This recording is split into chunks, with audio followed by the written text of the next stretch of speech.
தாலியே தேவையில்லை நீதான் என் பொண்டாட்டி அப்படின்னு சொல்லி உங்கள்கிட்ட இருந்து பணம், நகை, சொத்து இதெல்லாம் வாங்கியிருக்காங்களா? அப்போ சட்டம் என்ன சொல்லுதுன்னு தெரிஞ்சுக்கோங்க.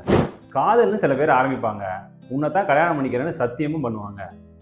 ஆனால் கொஞ்சம் பணம் வேணும், எங்கள் அம்மாவுக்கு உடம்பு சரியில்லை, என் பிஸ்னஸில் கொஞ்சம் லாஸு, பணத்தை ரொட்டேஷன் பண்ணணும்னு சொல்லி இந்த சொத்தை என் பேருக்கு எழுதி வை, ஒரு செக்யூரிட்டியாக நான் அதை யூஸ் பண்ணிக்கிறேன், பேங்க் டாக்குமெண்ட்டுக்கு, பேங்க் லோனுக்கு கொஞ்சம் சைன் பண்ணு, இப்படிலாம் சொல்லி உங்கள்கிட்ட வாங்குவாங்க.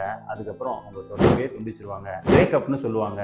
ஆரம்பத்துல இருந்தே திருமணம் செய்யணுங்கிற நோக்கமே இல்லாமல் பொய்யான வாக்குறுதியம் எடுத்து கொடுத்து உங்களை ஏமாத்திருந்தா இது பிஎன்எஸ் செக்ஷன் 318 படி சீட்டிங்கிற அஃபென்ஸ்ல வரும். ஆணும் சரி பெண்ணும் சரி யார் இதில் ஏமாற்றப்பட்டிருந்தாலும் சரி இந்த சட்டத்தின்படி பாதிக்கப்பட்டவங்க கேஸ் கொடுக்கலாம். இதுக்கு 10 ஆண்டு வரை சிறை தண்டனையும் அபராதமும் விதிக்கப்படலாம். ஒவ்வொரு காதல் பிரேக்கப்பும் குற்றம் கிடையாதுங்க. ஆனால் ஆரம்பத்துல இருந்தே ஏமாத்தணுங்கிற நோக்கத்தோட பண்ணியிருந்தாங்கன்னா தான் அது அஃபென்ஸா மாறுது. இதுக்கு எவிடன்ஸா WhatsApp chat, bank statement, UPI transaction, voice recording, photo, document, இந்த எல்லா ஆதாரங்களையும் பாதுகாப்பாக வச்சுக்கோங்க. ஏமாந்துட்டோன்னு அமைதியாக இருக்காதீங்க.